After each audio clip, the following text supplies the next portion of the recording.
Prezados amigos e companheiros, eu me chamo Ari Rothenberg. Eu tenho 51 anos e, pelo sotaque, você já deve perceber que eu sou carioca. Eu moro em Israel há 32 anos e meio.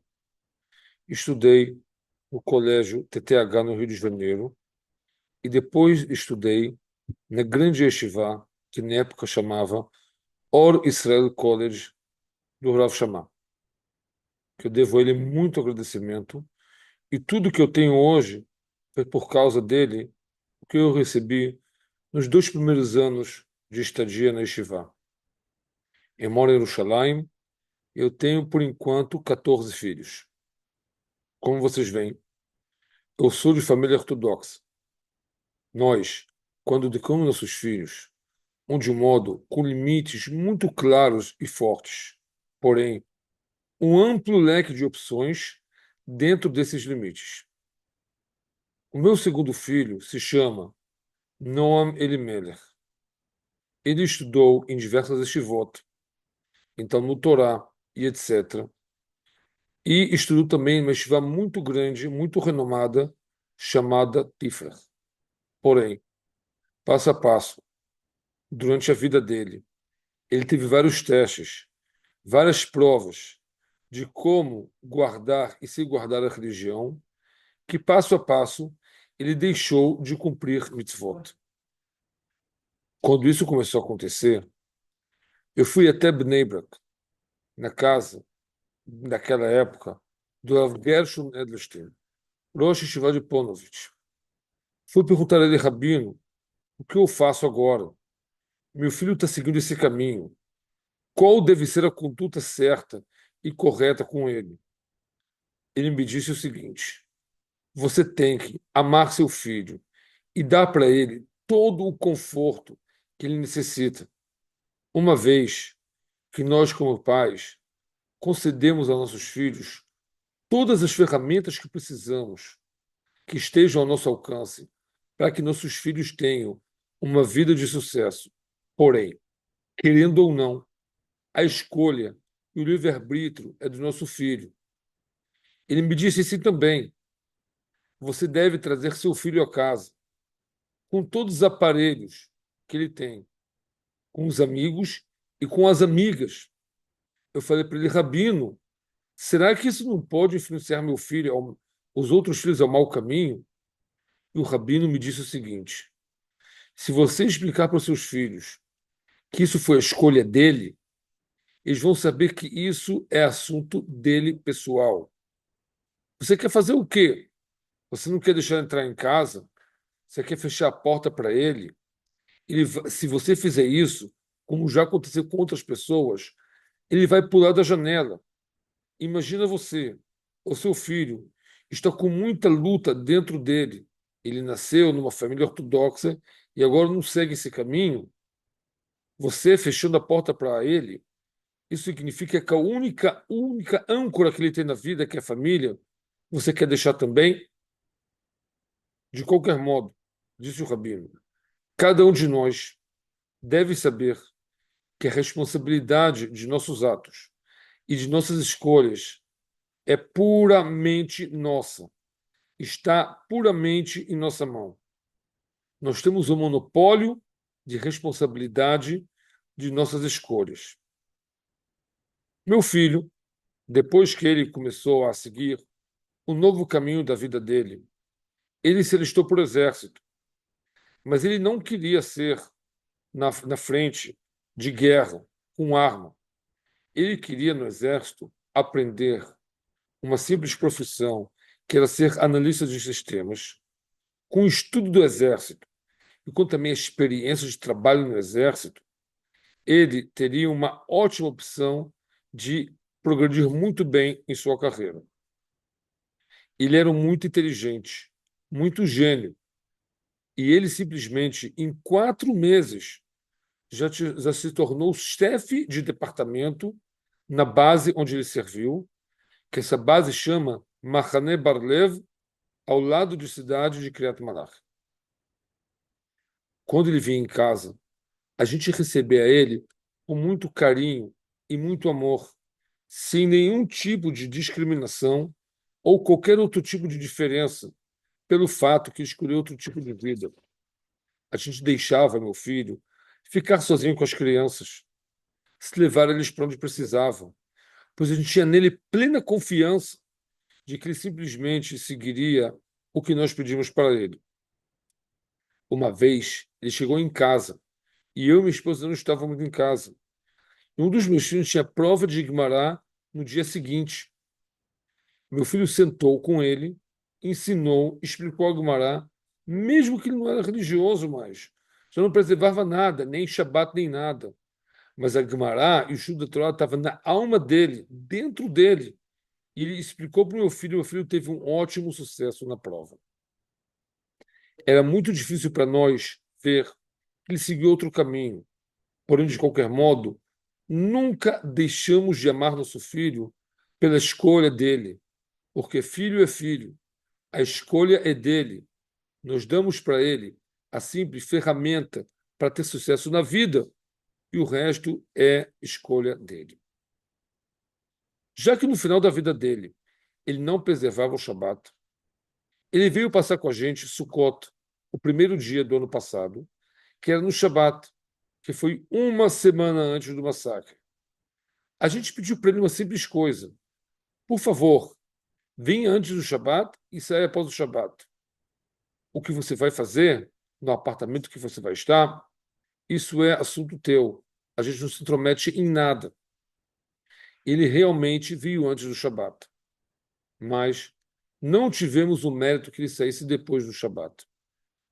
Pois, na verdade, aquela vez foi a última vez que vimos nosso filho, ou que falamos com ele. E já havia sido decretado pelo Kadosh Baruch Hu, em Rosh Hashanah, e carimbado em Yom Kippur, que ele já não tinha permissão para que possamos vê-lo e nem a nós ver a ele ou falar com ele. Então, em Simchat Torah, nós escutamos as sirenes dos mísseis em Jerusalém. A gente não tinha nenhuma imaginação de que meu filho poderia estar presente naquela festa, mesmo que era uma coisa cabível para ele fazer isso.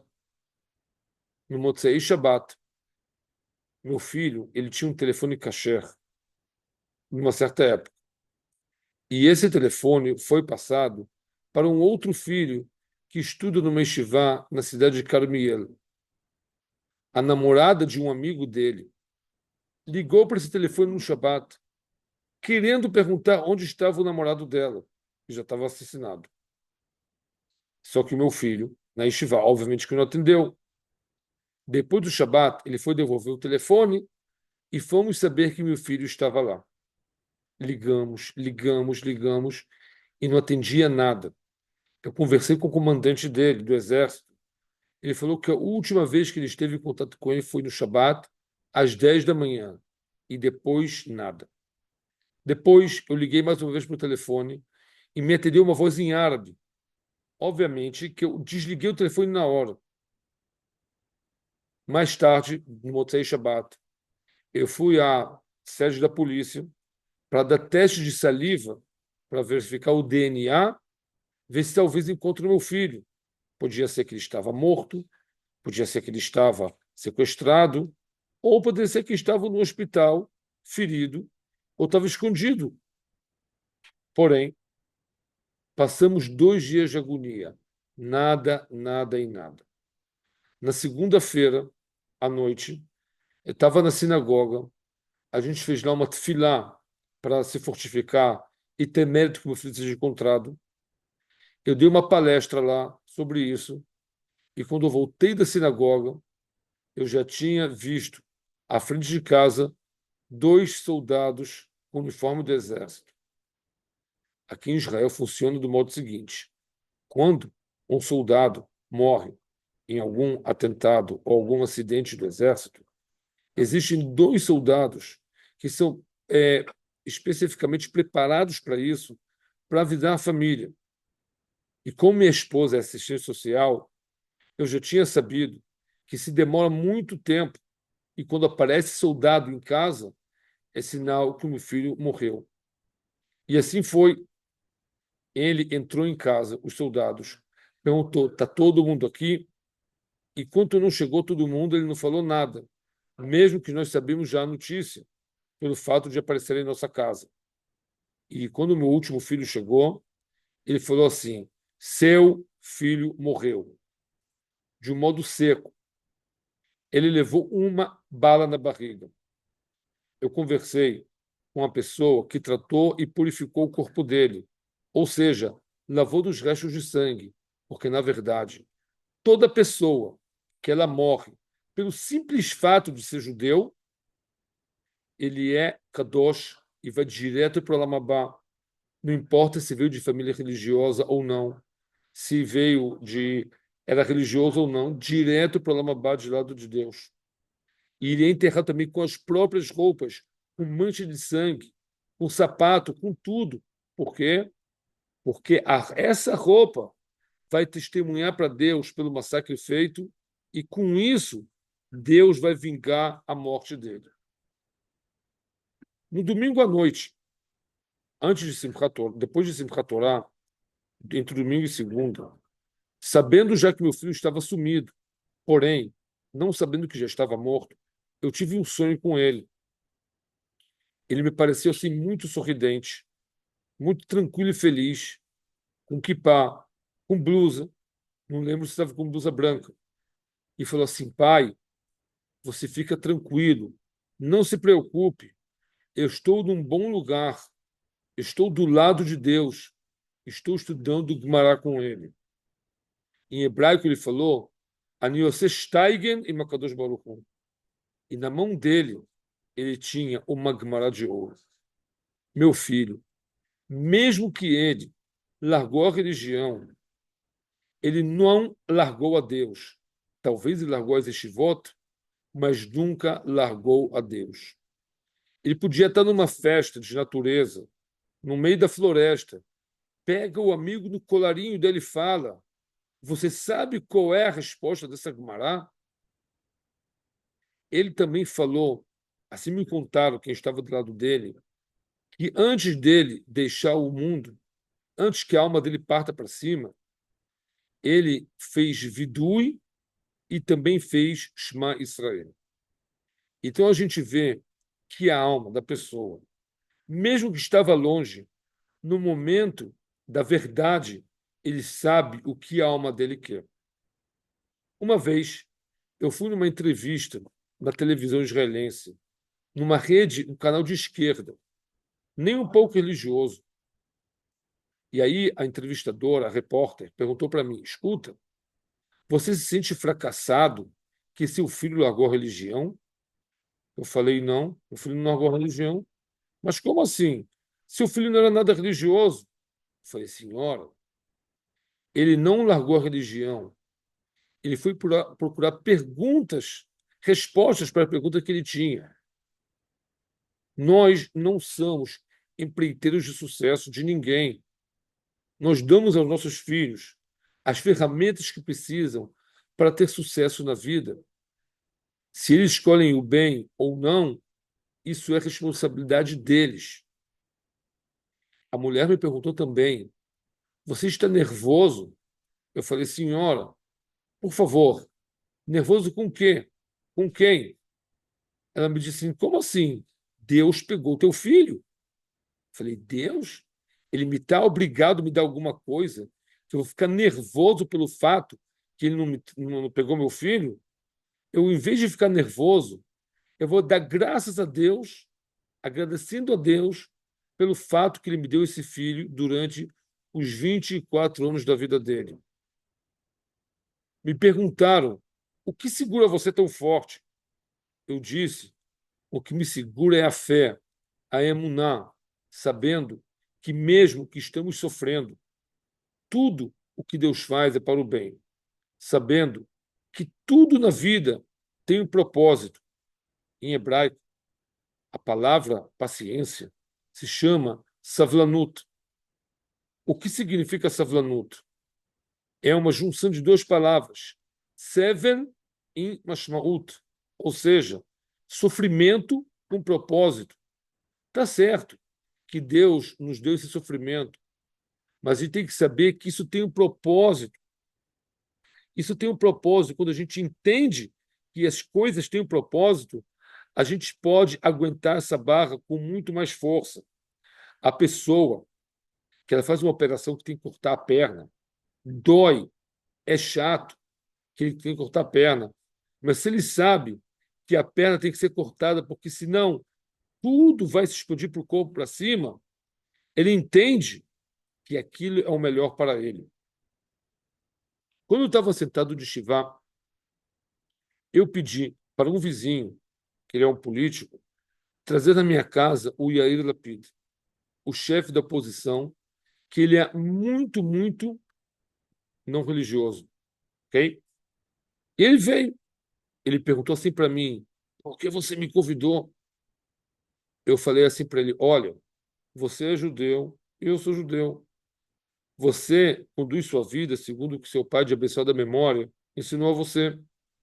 E eu conduzo minha vida segundo o que os rabinos me ensinaram, o que meu pai me ensinou. Mas uma coisa a gente tem que saber: nós somos irmãos, irmãos judeus, nunca devemos brigar. Você quer proteger o interesse de seus eleitores que elegeram, que votaram em você? Tudo que bem, mas não precisa brigar e estreitar e fazer pressão para os outros que não seguem isso. A conclusão que eu tive de todo esse acontecimento: nunca, mas nunca julgar ninguém pela aparência, pois todo judeu, mesmo aquele que parece ser o mais distante possível, o mais ribe possível, contém dentro de si uma centelha da alma divina. E saber também que todas as provas que a Kadosh Baruch Hu nos concede é pelo simples fato que ele tem plena confiança em nós que podemos superá-lo do modo possível. Desejo a todos vocês Gmar Hatimah Tová, que a Kadosh Baruch Hu escreva e carimbe todos vocês no livro da vida com muita saúde, muita força para estudar a Torá e aproveitem o máximo possível neste vão onde vocês estão, nos lugares onde vocês estão, aproveitem o máximo possível para poder subir e se aproximar de Hashem. Muito obrigado, Gmar Hatimah Tová.